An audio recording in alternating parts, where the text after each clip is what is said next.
पढ़कर नबी की नात मुकद्दर जगा लिया, पढ़कर नबी की नात मुकद्दर जगा लिया, खुल्दे बरी में जाने का रास्ता बना लिया। और काफिर ने पढ़ लिया तो ताज्जुब की क्या बात, आका ने तो कंकरों से भी कलमा पढ़ा लिया। हजरत मोहतरम, ये थे जनाब शोहरत नेपाली साहब, जो बड़ी ही अच्छे अंदाज में आप हजरात को अपने कलाम से नवाज रहे थे। आइए दोस्तों, यहाँ से बड़ी तेजी के साथ मुसाफत तय करके बयानो खिताबत के उस माहौल में लिए चलता हूँ। मेरे दोस्तों, सरकार से वाबस्ता जो इंसान नहीं है वो लाख पढ़े कलमा मुसलमान नहीं है। जिस दिल में नहीं इश्क़ शहनशाह मदीना, अरे मुर्दा है वो दिल, उसमें कोई जान नहीं है। जो जुल्मत कदा दिल में खौफे खुदा, इश्क़ मुस्तफ़ा का चिराग रोशन कर देते हैं। जो मुर्दा जिस्म के अंदर ईमानो यकी की रूह फूंक देते हैं। जब आयते कुरान की तरफ मुतवज्जा हो तो हक़ाइक़ व मारिफ के जवाहिर लुटाते नजर आते हैं। जब अहादीसे नबवी की शरह वज़ाहत पर माइल हो तो मसाइलो इल्म व इरफा हल होते नजर आते हैं। किसी ने क्या खूब ही कहा कि मजा जो चाहो बरसात का, तो इन आंखों में आ बैठो। सियाही है, शफक है, सफेदी है, शफक है, अब्र बारा है। मैं बड़े खुलूस के साथ, बड़े अदब के साथ, बड़े एहतराम के साथ खतीबे ज़ीशान, जी सलाहियत, हर दिल अजीज, करोड़ों के मजमा में संजीदगी बख्शने वाला अदीब, ऐवाने बातिल में जलजला बर्पा करने वाला अमीर, शहनशाह फिक्र तदब्बुर, पलके खिताबत के नैयर ताबा, जामाए माकुलात व मनकुलात, तबीबुल उम्मत जनाब हजरत अक़दस अलहाज हजरत मौलाना इजहारुल हक साहब अल मज़ाहिरी, नाज़िम आला अल जामियतुल अरबिया अशरफुल उलूम कन्हवा से निहायत ही अदब व एहतराम के साथ गुजारिश करते हैं कि हजरत वाला तशरीफ लाए और अपने कीमती पैगाम से इस प्यासी उम्मत को सैराब करे। इस शेर के साथ हजरत वाला का इस्तकबाल कि जो बात दवा से हो न सकी वो बात दुआ से होती है। जो बात दवा से हो न सकी वो बात दुआ से होती है। जब मुर्शिदे कामिल मिलते हैं तो बात खुदा से होती है।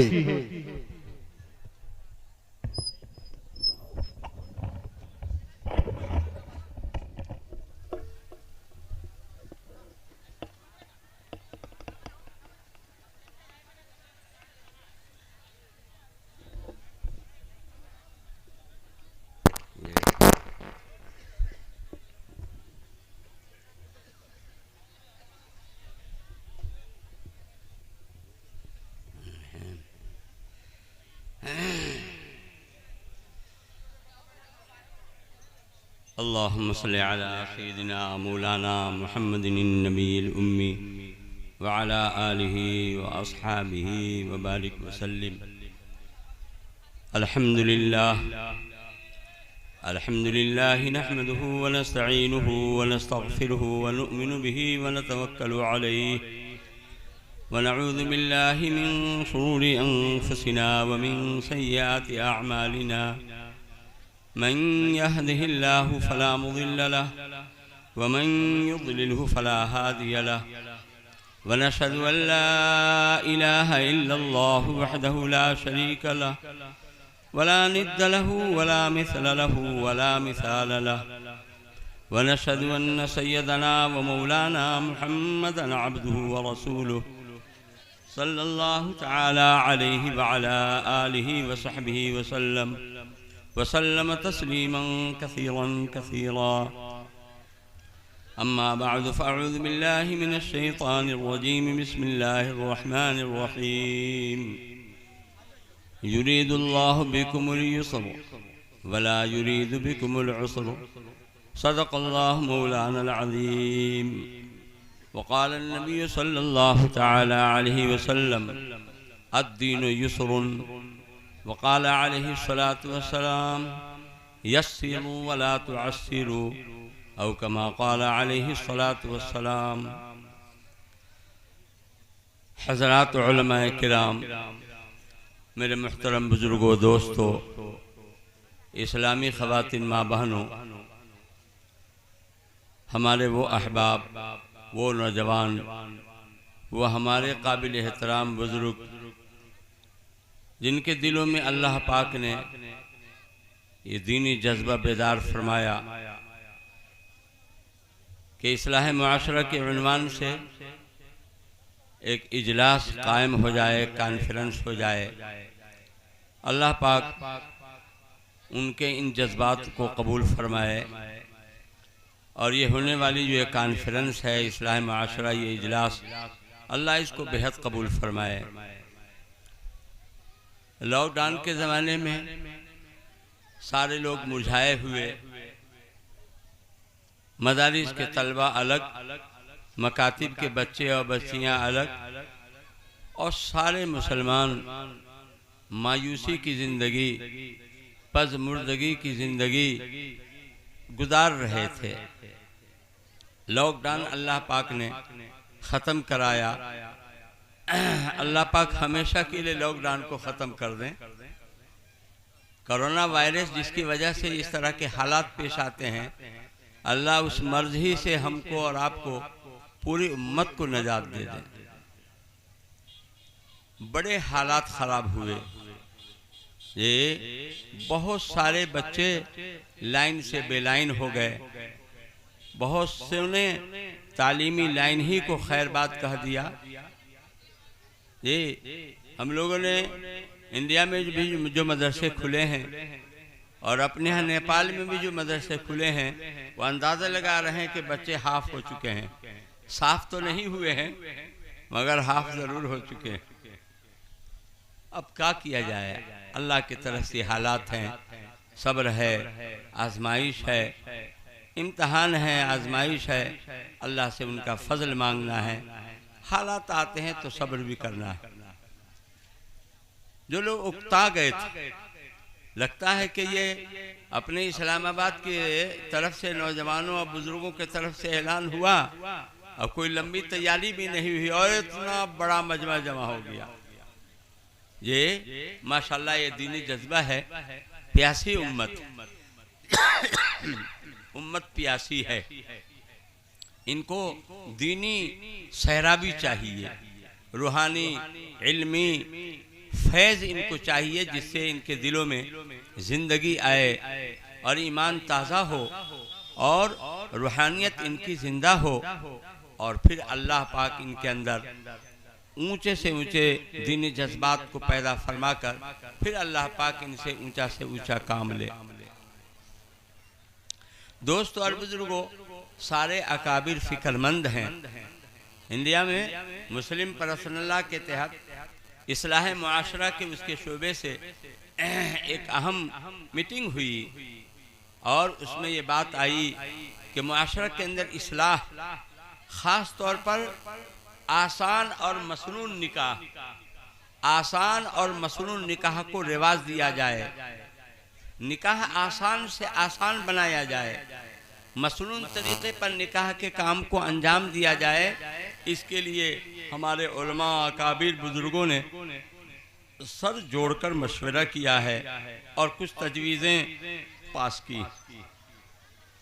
इधर इमारत शरिया की तरफ से भी ये एक तहरीक है इस्लाह माशरा की। हो सकता है इन बातों की आप तक खबर न हो, लेकिन अल्लाह तो दिल के मालिक हैं। दिल में अल्लाह ने डाला और देखिए इस्लाह माशरा का यही पिछले हफ्ते ऐसा हुआ है और आप इस्लाह माशरा का ये इजलास कर रहे हैं। अल्लाह मुबारक फरमाए। अल्लाह के महबूब हुजूर सरवर आलम सल्लल्लाहु अलैहि वसल्लम ने अपने इरशादात में इस बात को वाज़ेह फरमाया है कि दीन आसान है। और अल्लाह खुद इरशाद फरमाता है, युरिदुल्लाहु बिकुमुल युस्र, अल्लाह पाक तुम्हारे साथ आसानी चाहता है, तुम्हें उसरत, तंगी और मशक्क़त में नहीं डालना चाहता।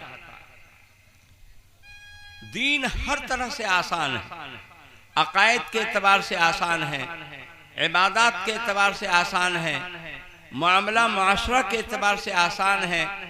अल्लाह फरमाता है तो इसमें तो कोई शक ही की बात नहीं है, सच और हक है और 100% हक और सच है कि दीन आसान, दीन आसान, अकायद के एतबार से आसान। सिर्फ एक अल्लाह को राजी करना है, एक को राजी करना आसान है और 100 को और 1000 को राजी करना मुश्किल। इसको राजी कीजिए तो वो नाराज, उसको राजी कीजिए तो वो नाराज, और यहाँ तो एक को राजी करना है। दिन रात उसको याद कीजिए, 5 वक्त की नमाज पढ़ लीजिए, रमजान का रोजा रख लीजिए, माल दिया है अल्लाह ने ज़कात दे दीजिए, इस्तिताअत है तो हज पढ़ लीजिए और मामलात को साफ सुथरा रखिए, वो राजी और खुश। तो एक को राजी करना और खुश करना आसान है, ये अक्ल का तकाजा है, अक्ल का यही फैसला है।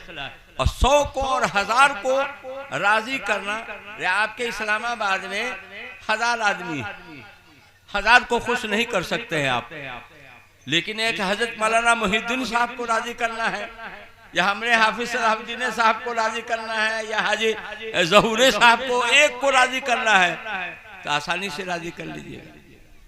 लेकिन 1000 को राजी करना मुश्किल, जहां सैकड़ों हजारों देवी देवताओं को राजी करना यह महा मुश्किल।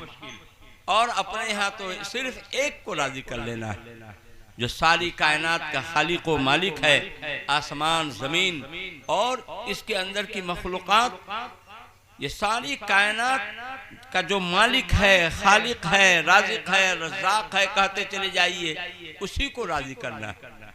एक को राजी करना है। अकायद के एतबार से इस तरह आसान, इबादत के एतबार से बिल्कुल आसान।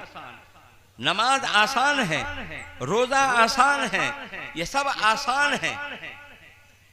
ये अभी एक बुजुर्ग गुजरे हैं पाकिस्तान में, डॉक्टर अब्दुल हई आरिफी रहमतुल्लाह अलैह, उन्होंने बड़ी अच्छी बात फरमाई। फरमाया कि नमाज आसान है, रोजा आसान है, लेकिन लोग तो मुश्किल समझ रहे हैं, लोग मुश्किल समझ रहे हैं। तो फरमाते हैं कि नमाज मुश्किल नहीं है, हमने मुश्किल बना लिया। रोजा मुश्किल नहीं है, उम्मत ने मुश्किल बना लिया। और उसको एक मिसाल से समझाते हैं कि जैसे एक आदमी पहलवान है, हट्टा कट्टा मुस्टंडा है, एक साल वो फैसला करता है कि हमें बिस्तर पर पड़े रहना है, पांव से चलना नहीं है, हाथ से पकड़ना नहीं है, कि किसी अज़्म को इस्तेमाल नहीं करना है, बिस्तर पर, खाट पर, खटिया पर पड़े रहना है। अब 1 साल के बाद जब उठता है तो उसको चला नहीं जाता, कहता है भाई चलना मुश्किल, हाथ को इस्तेमाल करना मुश्किल, जबान से बोलना मुश्किल है, आंख से मुसलसल देखना मुश्किल है, सारे काम को वो मुश्किल बता रहा है। सारे लोग उसको बेवकूफ बनाएंगे। अरे बेवकूफ, चलना मुश्किल नहीं है। अरे 1 साल पड़े पड़े तुमने पाँव की सलाहियत को कमजोर कर लिया है, तुमने चलने को मुश्किल बना लिया है। चलना मुश्किल नहीं है, पकड़ना मुश्किल नहीं है, तुमने हाथ को इस्तेमाल न करके इसकी ताकत को कमजोर कर लिया है, इसलिए पकड़ना मुश्किल तुमने मुश्किल बना लिया है। चलना मुश्किल नहीं है, चलने को तुमने मुश्किल बना लिया है। पकड़ना मुश्किल नहीं है, पकड़ने को तुमने अब मुश्किल बना लिया है। बोलना मुश्किल नहीं है, तुमने बोलने को मुश्किल बना लिया है। दोस्तों और बुजुर्गों, ऐसे ही हमने और आपने नमाज को छोड़ छोड़ करके मुश्किल बना लिया है। जो लोग नमाज पढ़ते हैं उसके लिए बहुत आसान, नमाज पढ़े बगैर तो उसको चैन ही नहीं है। अगर ऐशा की नमाज में देर हो गई तो दिल में हल दिल्ली समाना है कि भाई ऐशा की नमाज हम कब पढ़े, बगैर नमाज पढ़े हुए उसके नींदें नहीं आती। दोस्तों और बुजुर्गों, नमाज का चस्का हमको नहीं लगा है।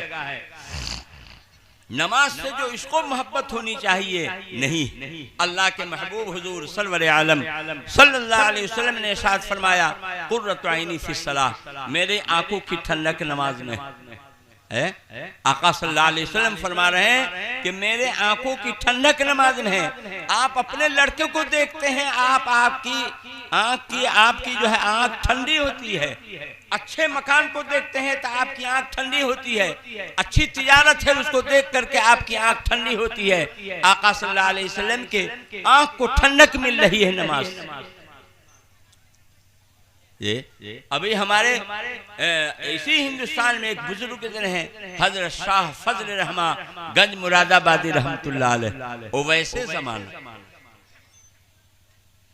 एक दफा हजरत ने मजलिस में फरमाया जन्नत में नमाज नहीं होगी, जन्नत में नमाज न होगी तो हमारी जिंदगी कैसे कटेगी, और इस पर बेतहाशा रोने लगे।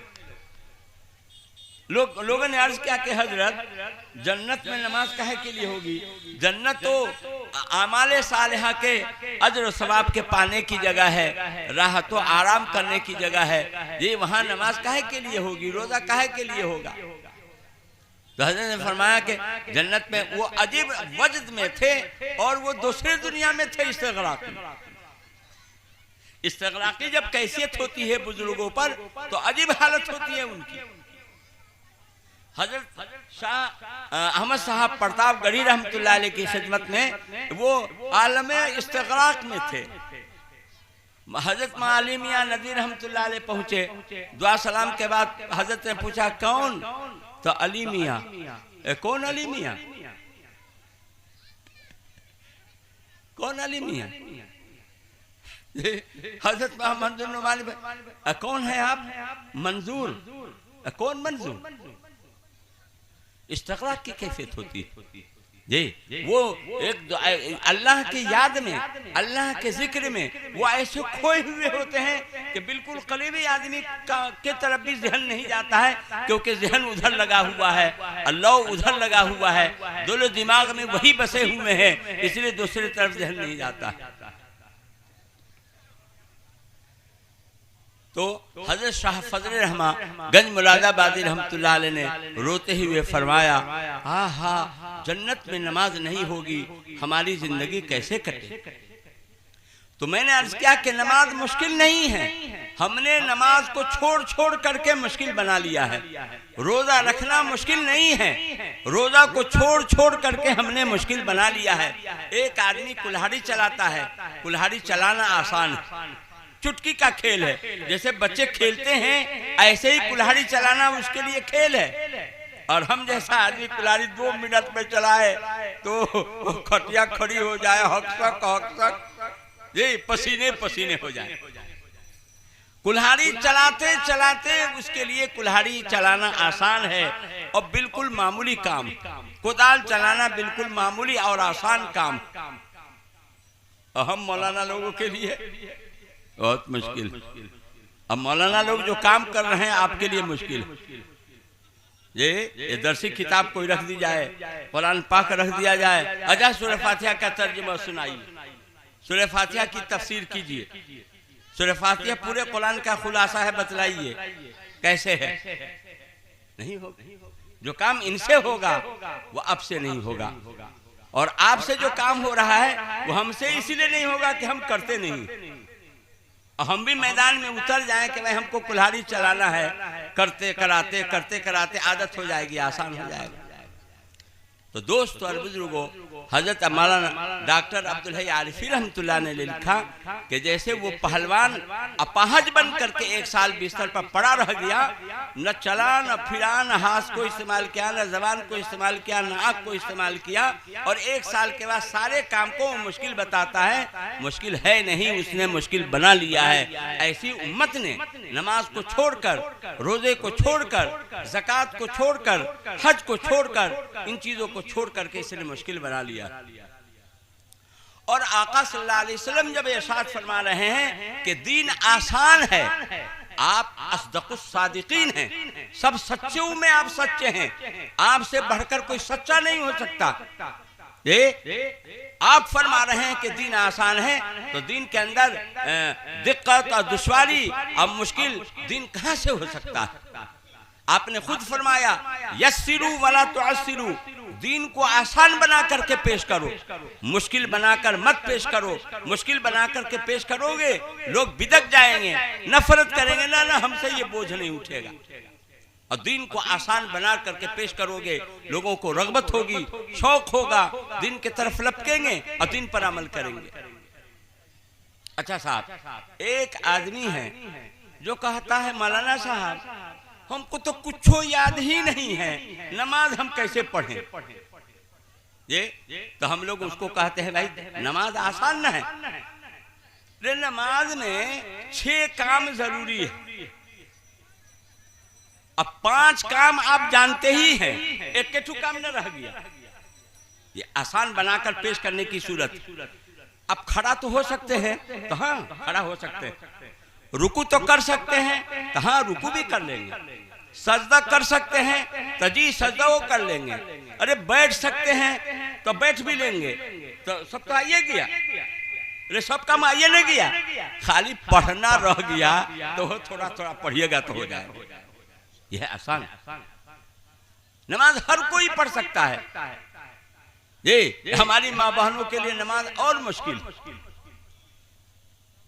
हमको तो कुछ आता ही नहीं है, जबान पर चढ़ता ही नहीं है। रोटी सीखे बगैर पकाना आ गया था, अब भात पकाना सीखे बगैर चावल पकाना आ गया था, और तरकारी या गोश्त पकाना वैसे आ गया था। सबको सीखा और नमाज को सीखा ही नहीं। नमाज को सीखा ही नहीं तो नमाज आएगी कहाँ से? उनके लिए भी आसान है। खड़े हो सकते हैं ये, और इसी तरीके से रुकू कर सकते हैं, सजदा कर सकते हैं, बैठ सकते हैं। ले दे करके पढ़ना रह गया तो पढ़ना भी आहिस्ता आहिस्ता हो ही जाएगा। मुश्किल नहीं। आप वजू कर सकते हैं, वजू कीजिए।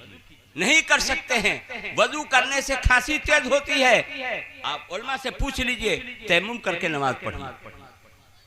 वजू करने से अगर बुखार तेज होता है, तयम्मुम करके नमाज पढ़िए।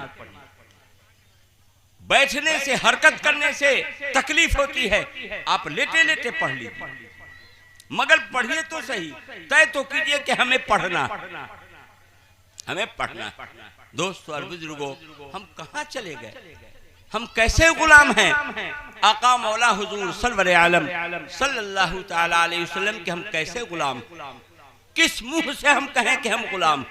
हमको तो गुलाम अपना, उनको, उनका गुलाम अपने आप को कहने में भी हमको शर्म आनी चाहिए। कैसे? आका सल्लल्लाहु अलैहि वसल्लम बुखार तेज आया हुआ है। हजरत आयशा फरमाती हैं कि अजान हुई और आपको कहा गया, अर्ज किया गया कि अजान हो चुकी है। आपने फरमाया लाओ पानी। पानी लाया गया, हाथ धोया आपने वजू के लिए, अगशी तारी हो गई। फिर दोबारा होश में आए और आपने चेहरे मुबारक धोआ और फिर गाशी तारी हो गई। फिर हाथ धोया, तीसरी मर्तबा हिम्मत करके और गशी तारी हो गई। 3-4 मर्तबा करने के बाद वजू आपने मुकम्मल किया। और इस हजरत आयशा फरमाती हैं, मेरे नजरों के सामने आका सल्लल्लाहु अलैहि वसल्लम अपने हुजरे से मस्जिद इस हाल में तशरीफ ले गए कि 2 सहाबी के कांधे पर आप सहारा लगाए हुए थे और कदम मुबारक घसीटता हुआ जा रहा था। आका सल्लल्लाहु अलैहि वसल्लम का तो या लो, ये इस तरह की गशी, बार बार गशी के बावजूद आपने वजू मुकम्मल किया और इस तरह तशरीफ ले गए कि पांव मुबारक जमीन पर टिक नहीं रहा था, घसीटते हुए आप पांव मुबारक ले गए हैं, मगर मस्जिद में आप गए। कैसे हम गुलाम? कैसे हम गुलाम? क्या मुंह दिखाएंगे मैदान हश्र में? आका सल्लल्लाहु अलैहि वसल्लम का तो वो हाल हो नमाज के साथ, और हम नाहंजारों का ये हाल।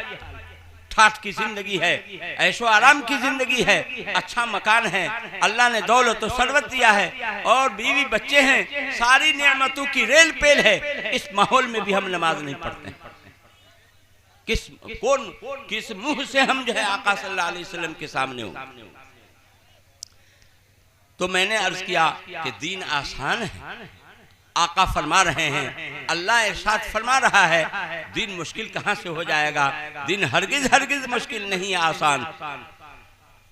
ये जो निकाह है, निकाह एकदम आसान है, लेकिन हम लोगों ने मुश्किल बना लिया। आसान निकाह हम करना ही नहीं चाहते हैं। शादी ब्याह को, निकाह को हमने एक पहाड़ बना लिया है, जो उठाए न उठे, उठाए नहीं। ये शरीयत ने ऐसा कुछ नहीं कहा है। ये दीन को आसान, और दीन का हर काम आसान, और निकाह को अल्लाह ने आसान बनाया। आका सल्लल्लाहु अलैहि वसल्लम ने इरशाद भी फरमाया कि सबसे बरकत वाला निकाह वो है जिसमें सबसे कम खर्च किया जाए। सबसे कम खर्च जिस निकाह में होगा वो निकाह सबसे बरकत वाला होगा। हमारा और आपका माहौल माशरा ये है कि सारे गोरख धंधे हो जाएं, सारी रंग रलियां हो जाए, बीद बाद रस्म रिवाज सब कर लिया जाए। अब तो बहुत तरक्की कर गए हैं लोग, डीजे बजाएंगे और क्या क्या करेंगे। और तिलक सलामी तो अल्लाह की पनाह 5 लाख 10 लाख और इस तरह होनी चाहिए।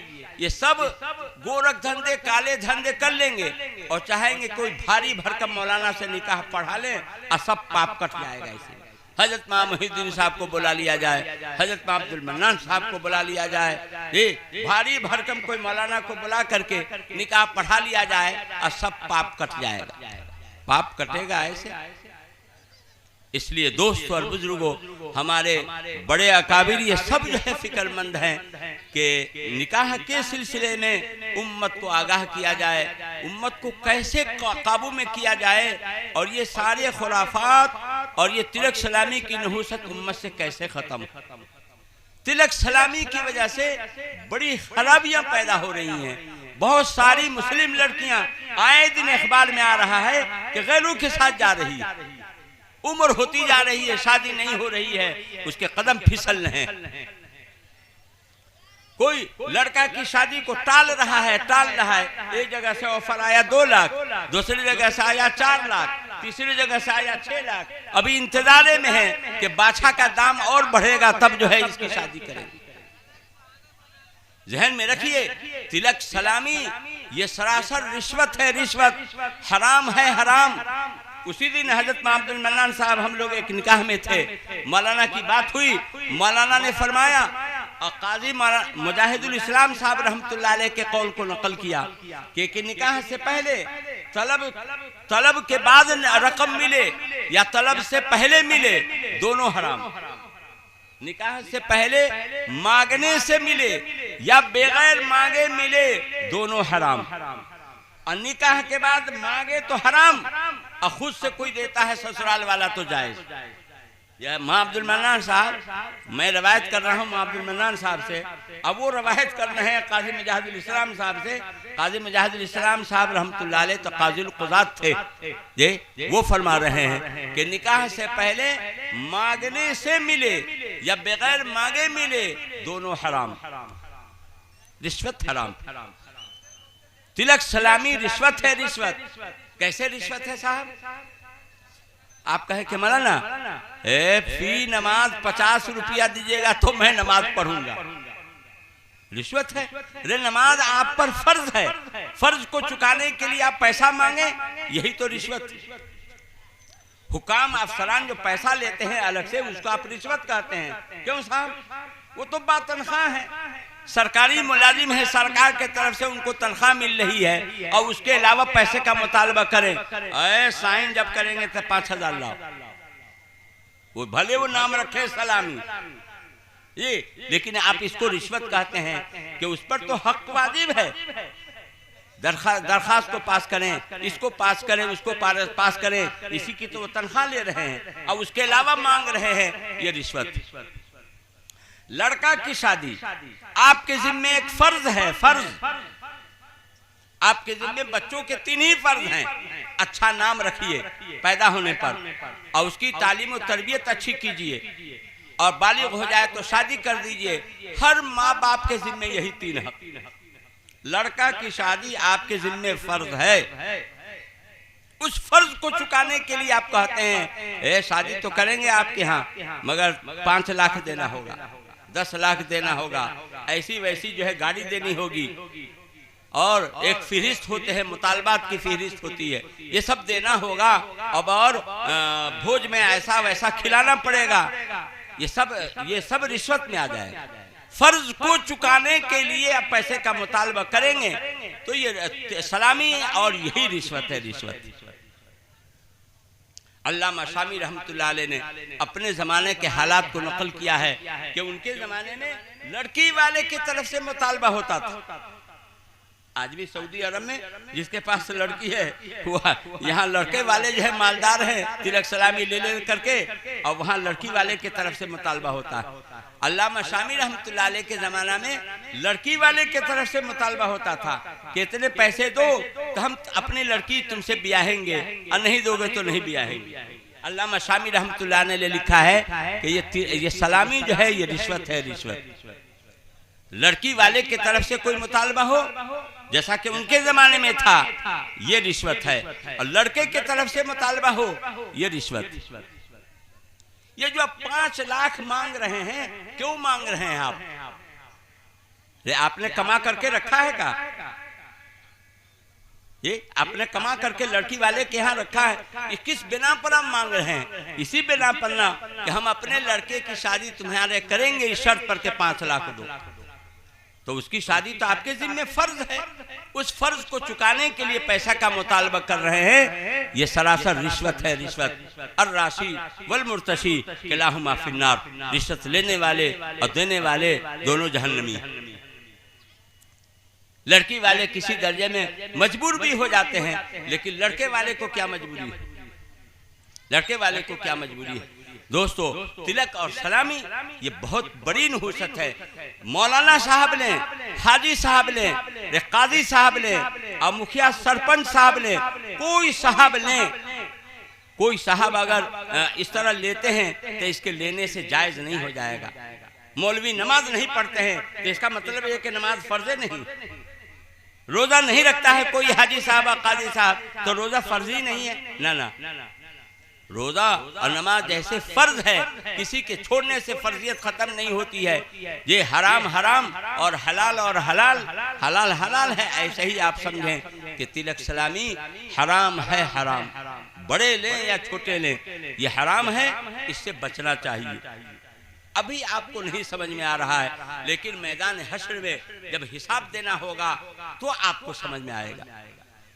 अभी तो ऐसा है कि दूसरे से लेना है 5 लाख और गुलछटे उड़ाना है, हलवाई की मिठाई अन्नानी के नाम से फातिया। वाह वाह, कहते हैं हलवाई की मिठाई अन्नानी के नाम से फातिया, वही हाल। 5 लाख लिया और 50 गाड़ी ले जाएगी। जेब का तो पैसा है ही नहीं। माले मुफ्त दिले बेरहम, क्या कहते हैं? माले मुफ्त दिले बेरहम। 5 लाख लेंगे, अब 50 गाड़ी ले जाएंगे। भली एक गाड़ी में 2 या 3 आदमी, लेकिन नाक ऊंची करने के लिए इतनी गाड़ी ले जाएंगे। शादी कहाँ करेंगे भाई? काठमांडू में करेंगे कोई शादी हाल बुक करके, पटना में करेंगे, सीतामढ़ी में करेंगे। मत तेरी भला रे, पैदा यहाँ हुए, पले बढ़े यहाँ, और शादी में जो है नाक का मोछ ऊंची करने के लिए जाएंगे पटना, काठमांडू। बदमाशी चाल, ये सरासर फजूल खर्ची है, फजूल खर्ची। जी दोस्तों और बुजुर्गों, तिलक का सलामी के बारे में आप सोचे। तिलक सलामी की वजह से ऐसी खराबियां पैदा हो रही हैं। कौन ऐसी बस्ती है जो अपने आप को पाक पवित्र बतला सकती है? कौन बस्ती और कौन बस्ती वाले जहां उड़न जाने के और अगवा के, लड़कियों को लेकर के भाग जाने के और गैरों के साथ भाग जाने के हालात न पैदा हुए हैं और न वाक़या पेश आ रहे हैं? बताइए, कोई गिन करके कोई बस्ती को बतलाओ। कन्हवा हो, शमसी हो, परसा हो, कोई भी हो, कोई दूध से धुला हुआ कोई नहीं है। सब जगह इस तरह के हालात पेश आए हैं। अपने तो अपने, गैरों के साथ जाने के हालात पेश आ रहे हैं। इन हालात को पैदा करने में पूरी उम्मत का दखल है। शादी को महंगी कर दिया, शादी को पहाड़ बना दिया, जिसके नतीजे में लड़कियां हाथ से बेहाथ हो रही हैं। कल क़यामत के दिन अल्लाह के यहाँ जो बात पुरुष होगी, अल्लाह की अदालत में बहुत भारी पड़ेगा जवाब देना। इसलिए दोस्तों, तिलक सलामी को रोकने के लिए एक बात एक बड़े आलिम ने कही है, बड़ी अच्छी बात कही है। हमारे ये नौजवान जिनकी शादी नहीं हुई है, चाहे मदारिस में पढ़ रहे हों या स्कूल कॉलेज में पढ़ रहे हों या कहीं कोई फैक्ट्री में और कंपनी में काम कर रहे हों, ये हमारे नौजवान अगर खड़े हो जाएं कि हमको सलामी नहीं लेना है, नहीं लेना है, माँ बाप नाक रगड़ के रह जाएंगे, झक मार करके उनको सादगी के साथ शादी करनी पड़ेगी, तिलक सलामी के बगैर शादी करनी पड़ेगी। हमारे यहाँ खुद कन्हवा में हुआ, टोला पर हुआ। एक लड़का के बाप कह रहे थे कि इतना इतना सलामी हम लेंगे। लड़का हाफिज था, वो सीतामढ़ी से उधर का था। उसने कहा कि नहीं नहीं, एक पैसा नहीं। नोक झोंक माँ बेटा बाप में नोक झोंक चलता रहा। लड़का अड़ा रहा कि नहीं, एक पैसा नहीं लेंगे। झक मार करके उसके बाप को सादगी के साथ शादी करनी पड़ी। इजाब कबूल तो ये नौजवान न करेंगे, बड़े मियाँ तो खाली वहां पर बैठे रहेंगे, वली बन करके बैठे रहेंगे, टुकुर टुकुर ताकेंगे। लेकिन जब असल तो इजाब कबूल इन नौजवानों को करना है। ये नौजवान अगर अड़ जाते हैं, आधा मसला साफ हो जाएगा। अरे 80% 90% इस्लाह हो जाएगी। हमारा इस्लाह माशरत जो कॉन्फ्रेंस है, ये 100% कामयाब हो जाएगा। अगर नौजवान तैयार हो जाए कि नहीं, हम अपनी शादी में अपने बाजी की कुव्वत से हम गाड़ी खरीदेंगे, अपनी मेहनत के कमाई से ऐसा वैसा मकान बनाएंगे और ऐसे वैसे ठाठ की जिंदगी गुजारेंगे, ये दूसरे के कांधे पर नहीं हम बोझ बनेंगे। अगर नौजवान लोग तैयार होते हैं तो इंशाअल्लाह 80 या 90% इस्लाह हो जाएगा। जी अब कहेंगे देखिए कन्हवा वाले मौलाना आए हैं, सारे नौजवानों को वरगला रहे हैं। माँ मोहिद्दीन साहब और दूसरे उलमा से आप पूछिए, ये वरगलाना जायज है? ला ताअत लिमखलूकिन फी मासियतिल खालिक। अल्लाह की नाफरमानी के सूरत में किसी की भी फरमाबरदारी नहीं होगी। माँ बाप की भी नहीं चलेगी, पीर और पैर साहब की भी नहीं चलेगी, और मुर्शिद साहब की और उस्ताद साहब की, किसी साहब की कुछ नहीं चलेगी, अल्लाह की चलेगी। अल्लाह के महबूब हुजूर सरवर आलम सल्लल्लाहु अलैहि वसल्लम की चलेगी।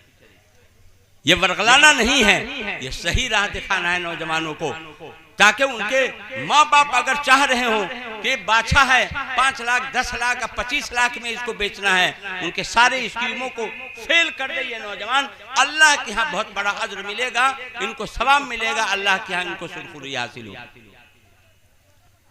जी कुरान ने भी कहा कि अगर तुम्हारे माँ बाप शिर्क करने पर, अल्लाह की नाफरमानी करने पर आमादा करें और मजबूर करें, फला तुतिहुमा, हरगिज उसकी बात मत मानो, वसाहिबहुमा फिद दुनिया मारूफा, और अच्छाई के साथ जिंदगी गुजारो, मगर बात उनकी नहीं मानो, अल्लाह की मानो। तो दोस्तों और बुजुर्गों, हमारे ये नौजवान जो मिल करके इतना बड़ा प्रोग्राम कर रहे हैं, अगर वो ये ठान लें कि तिलक सलामी नहीं लेना है, नहीं लेना है, बहुत बड़े इस्लाह का काम हो जाए, बहुत बड़े इस्लाह का काम हो जाए। और सबसे बड़ी बात यह है कि अपने इस इलाका के मुसल्लम बुजुर्ग और हम सबके बुजुर्गों के बुजुर्ग हजरत मौलाना अब्दुल अजीज साहब बसंती रहमतुल्लाह अलैह, जो पूरे इलाका के मुर्शिद, सबके मुर्शिद के मुर्शिद न थे, अपने इस मोहल्ले के सबके सरदार थे हजरत मौलाना अब्दुल शकूर साहब रहमतुल्लाह अलैह, उनके पीर साहब। हजरत लिखते हैं कि तिलक सलामी जो है ना एक आजाब है अल्लाह की तरफ से। लोगों ने लड़कियों को, बहनों को तरका में से, वरासत में से हिस्सा देना छोड़ दिया, उसकी वजह से ये आजाब मुसल्लत हुआ है। कोई भाई बहन को तरका में से हिस्सा देने के लिए तैयार नहीं, कोई बाप नहीं चाहता है कि बेटी को हिस्सा मिले।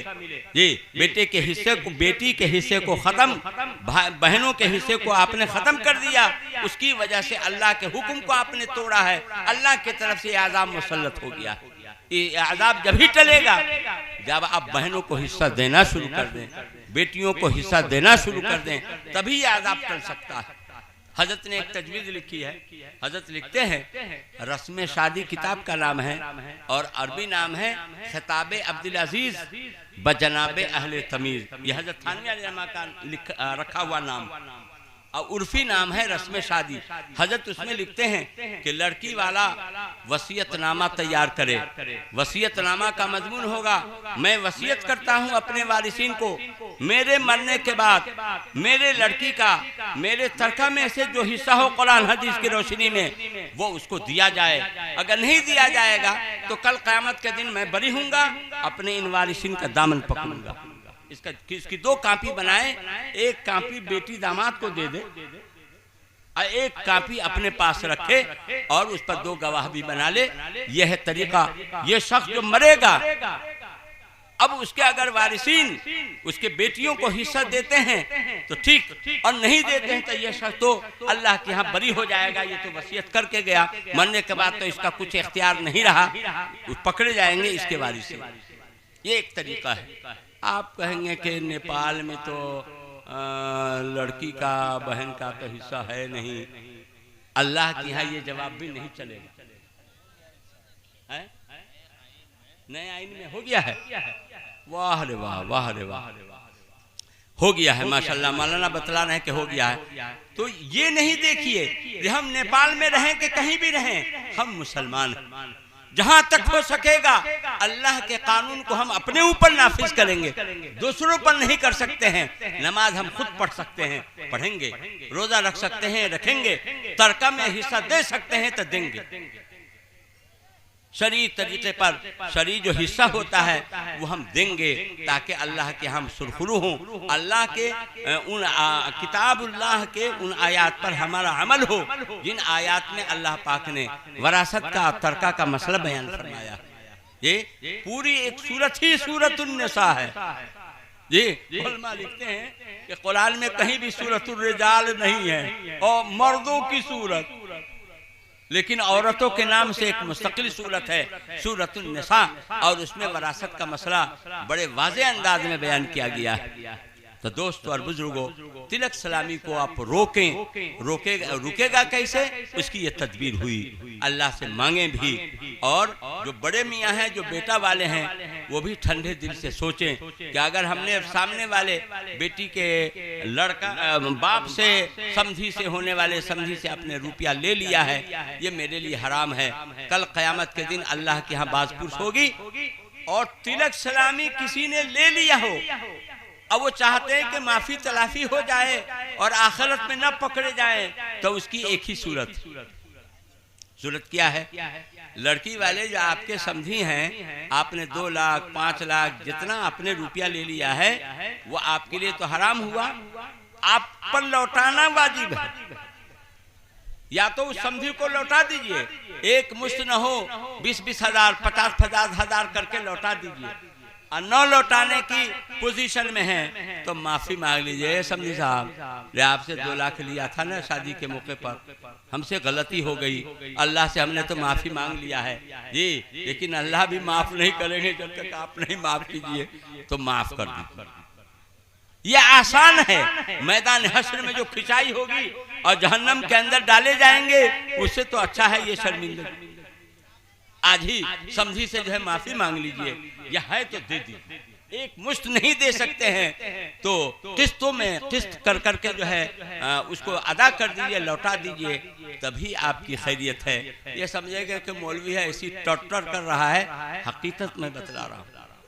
किसी का भी आपने हराम मान लिया हो, यही है मसला। किसी ने चुरा लिया है तो यही मसला है। पूछ लीजिए उलमा से, अगर वो मालिक मालूम है, चोरी का माल उसे पहुंचा दीजिए, नाम मालूम नहीं है तो उतना सदका कर दीजिए, उसके नाम से सदका कर दिए, तभी आप क़यामत के दिन बरी हो सकते हैं। वरना चोरी और डकैती और हराम माल और रिश्वत और ये सब माल, ये सब इसी खाने में है कि क़यामत के दिन आपकी पकड़ हो जाएगी। तो दोस्तों, मैंने अर्ज किया कि अल्लाह खुद इरशाद फरमाता है कि अल्लाह तुम्हारे साथ आसानी चाहता है, तुम्हें तंगी में नहीं डालना चाहा। नमाज फर्ज करके, रोजा फर्ज करके, ज़कात और हज फर्ज करके, शरीयत सुन्नत का हुक्म लागू करके तुम सबको नवाजना चाहता है कि दुनिया भी तुम्हारी संवर जाए और आखिरत भी तुम्हारी संवर जाए। दुनिया कुछ नहीं है, आखिरत के मुकाबले में कुछ नहीं है, 0/0। 60-70 साल जिंदा रह गए, 50,000 बरस की जिंदगी तो मैदान हश्र की है। 70 साल को 50,000 पर तकसीम कीजिए, सिर्फ मैदान हश्र के मुद्दत पर, जमाना पर, तो चंद सेकंड की जिंदगी हुई। क्या जिंदगी हुई? रंग रलिया कर लीजिए और आखिरत में पकड़े जाइए।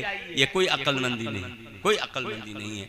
इसलिए दोस्तों और बुजुर्गों, कुरान ने एक जगह कहा लअल्लकुम ततफक्करून फिद दुनिया वल आखिरा, दुनिया और आखिरत दोनों में मुकाबला करके, मुआजना करके सोचो। दुनिया के लिए तुम क्या कर रहे हो और आखिरत के लिए कितना कर रहे हो। दुनिया में तुम्हें कितना रहना है और आखिरत में कितना रहना है, मुकाबला करके तुम देखो और फिर सोचो अपनी जिंदगी के अंदर तब्दीली लाओ। अल्लाह के महबूब हुजूर सरवर आलम सल्लल्लाहु अलैहि वसल्लम इरशाद फरमाते हैं, अद्दीनु युसरुन, दीन आसान है। आका ने इरशाद फरमाया, यस्सिरू वला तुअस्सिरू, दीन को आसान बना करके पेश करो, मुश्किल बनाकर मत पेश करो। ये इसलिए हमारे जो उलमा हैं माशाअल्लाह, उलमा को ये दीन को आसान बना करके पेश कर रहे हैं। एक जगह जो है जाना हुआ बंतरा में, मना भी तो जाते हैं उसी हल्के में चंदा करने। अब तो मौलाना भी बूढ़े हो गए, हम लोग भी हो गए, लेकिन माशाल्लाह फिर भी जाना आना है। एक साहब जो पक्के नमाजी थे, नमाज उनकी छुटी हुई थी और रोने लगे। कहा कि मौलाना क्या करें, नमाज हमारी छुटी हुई है, नमाज हम कैसे पढ़ें, पेशाब का कतरा गिर गिर जाता है। पूरी जिंदगी नमाज पढ़ी, आखिर उम्र में जो है नमाज हमारी छुटी हुई है। हमने कहा कि बड़े मियाँ ये आसान न है आपके लिए, एक लुंगी स्पेशल नमाज पढ़ने के लिए रखिए और एक लुंगी जो आप पहने हुए हैं इसी को पहने रहिए और अच्छी तरह इस्तिंजा कर लीजिए, इस्तिबरा कर लीजिए, खखार करके खांस करके, जो लटका फटका हो गिर जाए वही लुंगी में रह जाए, धो लीजिए, गिर जाए तो वही में गिरे। फिर आप नमाज वजू करके झट से नई ताज़ा लुंगी पहन करके नमाज पढ़ लीजिए और नमाज पढ़ने के बाद फिर वही पहले वाली लुंगी बदल लीजिए। अच्छा मौलाना हो जाएगी नमाज, गुस्ल न करना होगा? ना, पेशाब के गिरने से कहीं गुस्ल होता है? और वो रोने लगे, क्या मौलाना कहाँ कोई मसला बतलाता है? हमने कहा मसला पूछिएगा तब न उलमा बतलावेंगे, मसला पूछिएगा तब न उलमा बतलावेंगे। दिन आसान अभी भी लोगों के जहन में है, माँ बहनों के भी जहन में है कि बच्चा पेशाब कर देता है तो कैसे नमाज पढ़े। तेरी भला, अरे बच्चा के पेशाब करने से गुस्ल थोड़ी हो जाता है, जितने हिस्से पर पेशाब लगा है उतने हिस्से को धो लिया, हो गया पाक, हो गया पाक। लोग समझते हैं कि पेशाब लग जाए कपड़े में और कोई नजासत लग जाए तो गुस्ले करना पड़ेगा। क्या कहते हैं, खाएंगे तो घी से वरना जाएंगे जी से, गुस्ल करके ही पढ़ेंगे वरना नहीं पढ़ेंगे। ऐसा कहीं हुआ? ऐसा शरीयत का जो हुक्म है उसके मुताबिक ना जिंदगी गुजरेगी, उसके मुताबिक ना जिंदगी गुजरेगी। तो इसलिए दीन आसान, हर तरह से आसान है, कहीं भी मुश्किल नहीं है। हम लोगों ने दीन को मुश्किल बना लिया है, दीन पर अमल करना छोड़ दिया, दीन मुश्किल हो गया है, दीन को मुश्किल हमने बना लिया है। दीन आसान है, आसान। अल्लाह पाक हम सबको कहने सुनने से ज़्यादा अमल की तौफीक नसीब फरमाए। दोस्तों और बुजुर्गों, ये इजलास, ये हमारे वो नौजवान, हमारे वो अहबाब काबिल मुबारकबाद हैं जिनके दिलों में अल्लाह पाक ने ये जज्बा डाला और इतना अच्छा प्रोग्राम। जी देखिए, उलमा सुलहा सब आपके बीच आए हुए हैं। मेरे साथ कुछ मजबूरी है इसलिए मैं आपका साथ देता, लेकिन मजबूरी की वजह से मैंने शुरू में हजरत को कहा कि मुझसे कुछ बुलवाना है तो शुरू में बुलवा लीजिए, वाकई हमसे फिर बर्दाश्त नहीं होगा क्योंकि अभी बीमारी आज़ादी से गुजरे। अल्लाह पाक इन बातों पर हमें भी आपको भी अमल करने की हिम्मत दें, तौफीक दें।